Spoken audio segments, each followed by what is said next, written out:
Hola, buenas tardes. El teórico que hoy nos ocupa es retinopatía diabética.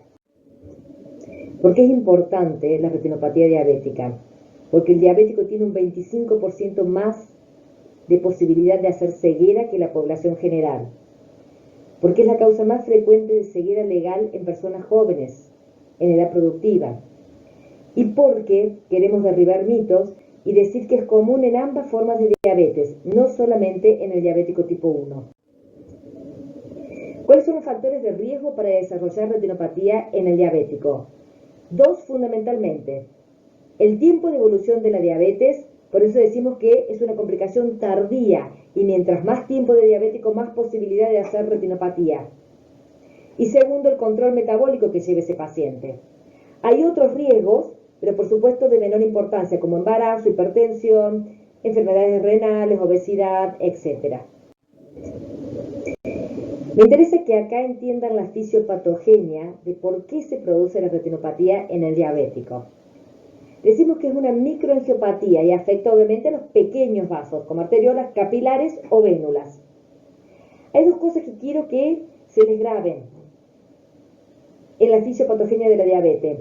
Se producen oclusiones capilares y alteraciones en la permeabilidad. Esto lleva fundamentalmente a una isquemia de la retina y siempre que hablamos de isquemia de la retina tenemos que pensar en la aparición de neovasos. Vamos a desarrollar esta fisiopatogenia y vamos a decirle que la primera lesión que vemos en la retina corresponde a la pérdida de los pericitos, que son células que ya vamos a ver a continuación que están en los capilares. Y por lo tanto la primera lesión en aparecer son los microneurismas. Yo les dije que tengan en cuenta dos fundamentalmente causas en la fisiopatogenia que producen la lesión en la retina. La primera es la oclusión de los capilares. ¿Por qué se ocluyen los capilares?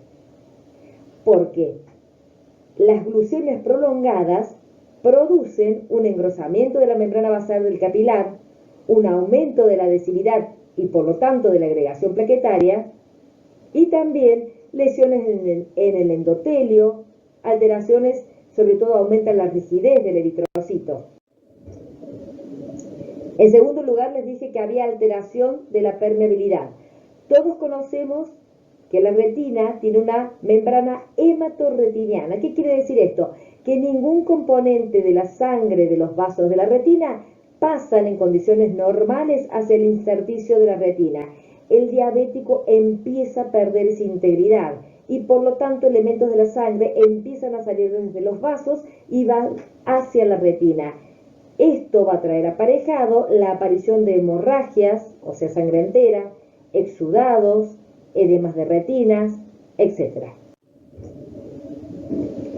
Esto es un esquema en donde yo les voy a representar lo que dije anteriormente, la fisiopatogenia.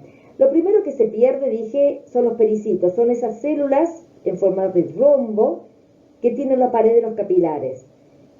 Los pericitos le dan la tonicidad al capilar. Cuando se pierde, empiezan a haber dilataciones saculares porque pierde el tono el capilar y esto constituye los microneurismas. A su vez yo les dije que había una oclusión de los capilares. ¿Por qué se produce esta oclusión de los capilares? Básicamente por lesión del capilar.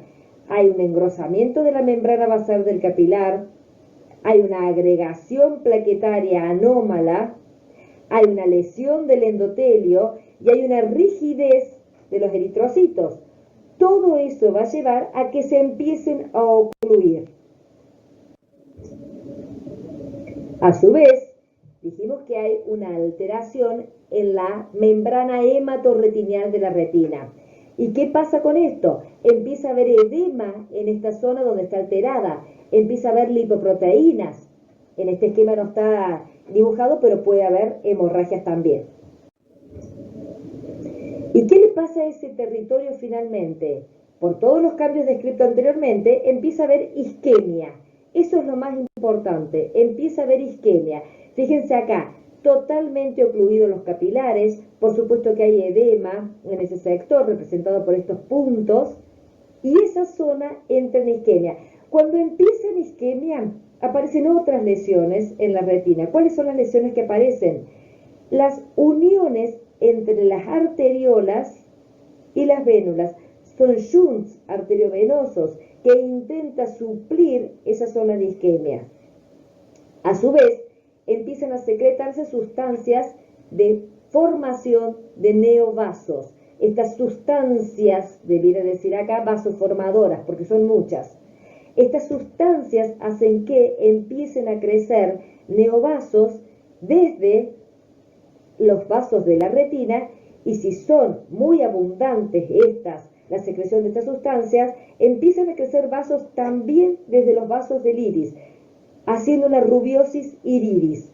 Estos vasos son muy agresivos, entonces en su crecimiento pueden llegar a tapar el ángulo y provocar un glaucoma neovascular. Bien, dicho esto y entendiendo la fisiopatogenia, nosotros vamos a entender cuáles son las lesiones que vamos a encontrar en el fondo de ojo de un paciente diabético. La primera lesión que vamos a encontrar son, dijimos, los microaneurismas. Estos microaneurismas, estas dilataciones saculares por pérdida de los pericitos, es la primera lesión. ¿Y por qué adquiere importancia? Porque cuando yo los encuentro, sé que esa retina ya está haciendo lesiones patológicas. ¿Cómo los voy a ver? Como puntos rojos. Acá está representado en una angiografía, en una retinofluoresceinografía, y por lo tanto están esas dilataciones saculares llenas de este colorante, de la fluoresceína. Por eso las veo como puntos fluorescentes, son todos esos puntitos. En el fondo de ojo los vería como puntos rojos.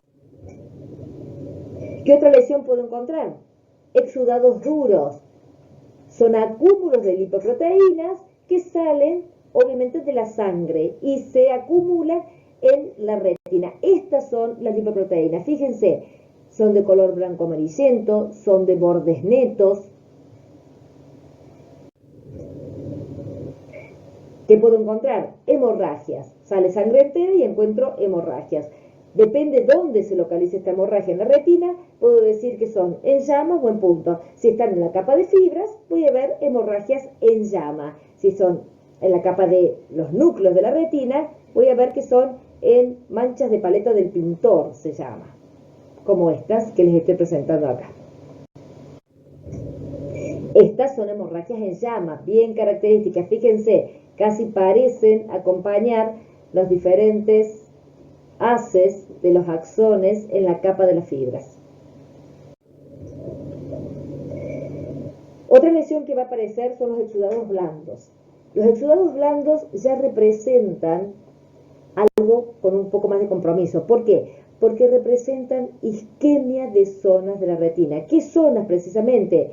La capa de fibras, la capa de los axones de las células ganglionares. ¿Y por qué se les llamó exudados? Porque antiguamente se los veían y pensaban que eran exudados. Ahora ya se sabe que representan la isquemia en estos axones. Y por lo tanto, eso significa que mi retina está más comprometida, la retina del paciente está más comprometida, porque ya tiene zonas de isquemia manifiesta.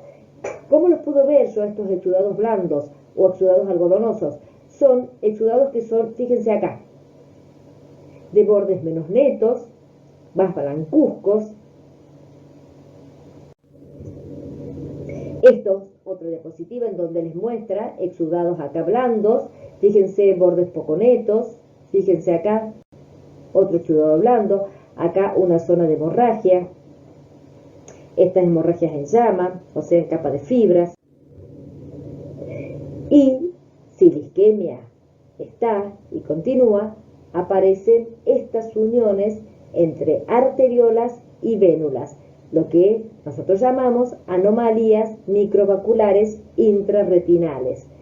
Y fíjense acá, estas son, acá aparecen. Fíjense que los vasos son enrulados, no son vasos normales de una retina normal. Otra lesión que podemos encontrar es el rosario venoso. ¿Qué significa rosario venoso? Fíjense el calibre de esta vena. Esto sería lo normal. Esto empieza a estar alterado. Ustedes recuerden que los neovasos nacen de las vénulas, y por lo tanto cuando encontramos esto es lo que antecede a la neovascularización. Si no hacemos nada, el paciente va a hacer una neovascularización. ¿Y cómo se ven estos neovasos? Así se ven. Son mallas fibrosvasculares que pueden salir, en este caso, del disco, o sea, de la papila, pero pueden salir de otra zona, como lo vamos a ver después. Me interesa que acá vean. Fíjense, los vasos que son mucho más enrulados, estos neovasos. Fíjense el componente fibrótico, que se ve amarillo. Esto es colágeno. Nacen desde la retina y se dirigen hacia el vítreo. Estos vasos son fenestrados, estos vasos sangran muy fácilmente. Esta es otra diapositiva con neovascularización y fíjense, acá no sale del disco, sale de otra parte de la retina, pero fíjense lo enrulado de esos vasos, lo anómalo que son. Fíjense el componente fibrótico que tiene al medio. Estos vasos se dirigen hacia el vítreo, como les decía anteriormente. También puedo encontrar edema en la retina, ya sea en la mácula, como en esta diapositiva, o en otra zona de la retina. ¿Por qué importa si es en mácula? Porque el paciente va a presentar una disminución de agudeza visual. ¿Qué utilizo yo para ver esta retina, para evaluar esta retina? Básicamente, podemos contar con un oftalmoscopio directo, indirecto o bien una angiografía. El oftalmoscopio directo tiene un campo de visualización muy pequeño, de 3 grados. Por eso los especialistas utilizamos oftalmoscopios indirectos, que nos dan mayor posibilidad de exploración de la retina, no solamente del polo posterior, sino también de la periferia. Y por supuesto, si hablamos de angiografía, tiene un campo de exploración mayor todavía. Cuando hemos entendido la fisiopatogenia y qué lesiones podemos encontrar en el fondo de ojo, es relativamente fácil clasificar la retinopatía del diabético. ¿Y cómo la voy a clasificar? En 2 grandes grupos, no proliferativa y proliferativa. A su vez, la no proliferativa se subclasifica en leve, moderada y severa. ¿Qué encuentro en una retinopatía diabética no proliferativa leve? Microneurismas, hemorragias, exudados duros, y generalmente lo controlo al paciente cada 6 meses para saber si avanza o no. ¿Qué encuentro en una retinopatía no proliferativa moderada? Y ya voy a encontrar exudados algodonosos, o sea, zonas que ya me están diciendo que están sufriendo algún tipo de isquemia. También puedo encontrar rosario venoso. Por supuesto que son retinas que presentan también hemorragias, microneurismas, exudados duros, pero se le agregan los exudados algodonosos, algún rosario venoso, y por supuesto tengo que estar muy atento, porque es muy probable que si no la trata pase a lo que llamamos no proliferativa severa. Y yo sé que cuando veo un paciente que tiene una retinopatía no proliferativa severa, tiene una chance de hacer una retinopatía proliferativa en un año del 50%. Es decir, la mitad de los pacientes que yo vea con esta retinopatía no proliferativa severa, la mitad va a ser en el transcurso del siguiente año una proliferación. ¿Qué encuentro yo en la no proliferativa severa? Aparte de todo lo anterior, lesiones tipo IRMA, estas anomalías microvasculares intrarretinianas. IRMA es la sigla en inglés. Y ahí estoy sabiendo que hay zonas de isquemia que están generando estas anomalías de estos microvasos. Ojo, allí tengo que tener muchísimo cuidado y aquí ya está indicado el láser. Bien, esto es lo que yo les decía de la retinopatía no proliferativa severa. Fíjense, acá aparecen estas zonas de lesiones tipo IRMA o anomalías microvasculares intrarretinianas. Por supuesto que en este paciente también voy a encontrar hemorragias, voy a encontrar exudados, etc. Si no hago nada, aparece la neoproliferación. La neoproliferación puede ser del disco, Y acá ya estamos hablando de una retinopatía proliferativa. Fíjense, esto es para que ustedes vean en esta proliferación el componente fibrótico sumamente importante que tiene el paciente. Acá es un paciente que se le ha hecho láser y eso es el disco óptico. Fíjense ustedes allí, componente fibrótico sumamente importante. Se dice también que la proliferación se puede subclasificar en alto riesgo o no. ¿Cuándo es de alto riesgo? Yo les dije que estos neovasos son fenestrados, que sangran con muchísima facilidad. ¿Y qué puedo llegar a encontrar? Estas hemorragias prerretinales entre el vítreo y la retina, que se les llaman nadiculares porque tienen forma de nave. O bien, también se le puede decir de alto riesgo al que hace hemovitrio. ¿Qué es esto? Esto es una retinopatía proliferativa que ha hecho un hemovitrio. Por eso yo no puedo ver detalles del fondo de ojos. Bien, yo les dije que los neovasos salen de la retina y se dirigen hacia el vitrio. Y les recalqué un montón de veces que tienen un componente fibrótico importante. ¿Por qué esto es importante?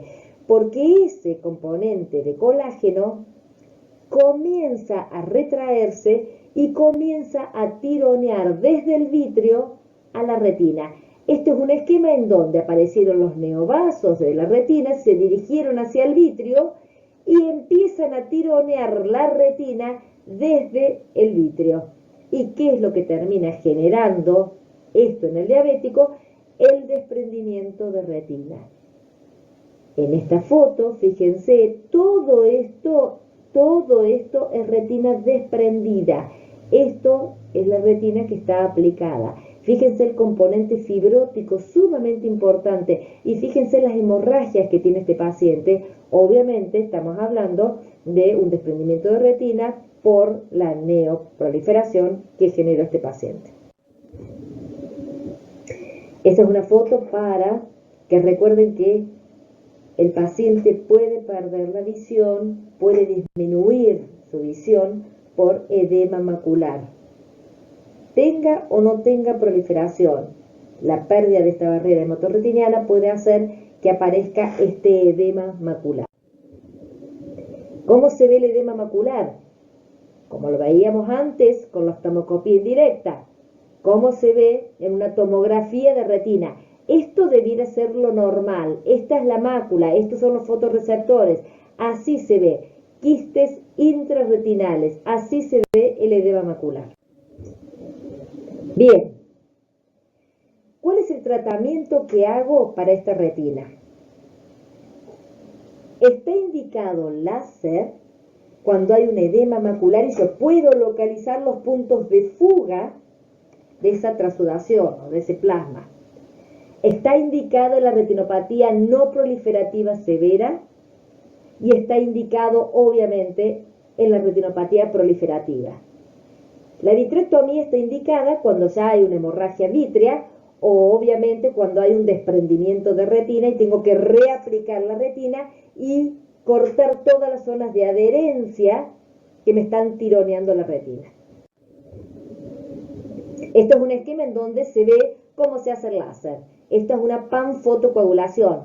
Es una ablación el láser. Se mata toda la zona periférica de la retina tratando de dejar indemne la zona de la mácula. En esta zona no se dispara. ¿Qué pasa con esta zona periférica? Dijimos que es una ablación. Sí, se quema parte de la retina para disminuir la isquemia que hay en ese sector. Ese es el fundamento del láser, para transformar la retina isquémica en anóxica, para que no se secreten más factores de neoproliferación y para que el diabético pueda salvar toda la zona más útil de la retina y tener relativamente una agudeza visual útil. Esto es una retina en donde se le ha hecho una panfotocoagulación y fíjense, todo esto son los disparos que ya han pigmentado de láser. Lo que le decía antes, hay que respetar el polo posterior, mácula y haz papilomacular. Se hace desde las arcadas hacia afuera. Hay nuevos tratamientos y ustedes deben saberlo, esto es más para el especialista, pero hay nuevos tratamientos de anticuerpos monoclonales que se utilizan para intentar disminuir el edema macular y disminuir de alguna manera la proliferación vascular. Bien, haciendo una síntesis y una conclusión. Al principio, la retina del diabético es normal, absolutamente. Con el tiempo, las glucemias aumentadas producen cambios bioquímicos y fisiopatológicos en donde empiezan a aparecer anomalías microvasculares, que son fundamentalmente dos: las oclusiones capilares y las alteraciones en la permeabilidad en la barrera hematorretiniana. Esto trae aparejado como consecuencia que aparezcan microneurismas, hemorragias, exudados, edema de retina, etc. Pero fundamentalmente que den una isquemia en la retina. Y repito, cuando hablen siempre de isquemia en la retina, saben que lo que sigue es la aparición de los neovasos. ¿Cómo me doy cuenta yo cómo está representada esta isquemia de la retina cuando veo un fondo de ojos? Porque aparecen exudados blandos, porque aparecen lesiones en estos microvasos, anómalas, y esto va a desencadenar, esta isquemia, la aparición de estos factores de crecimiento de neovasos. Por lo tanto, aparece la neovascularización. Estos neovasos son mallas fibrovasculares que nacen desde la retina y se dirigen hacia el vítreo. Son fenestrados, producen mucho sangrado, producen tracción cuando se retrae el componente fibrótico y terminan desprendiendo la retina. Como conclusión, siempre un estudio adecuado del paciente diabético, que consiste en controles periódicos, en un examen completo. Cuando se justifique, hay que hacer un tratamiento adecuado. Y hasta ahora, el láser sigue siendo el tratamiento que está convalidado. El láser es una ablación, por lo tanto no hacerlo porque sí, no antes, pero nunca después. Muchas gracias.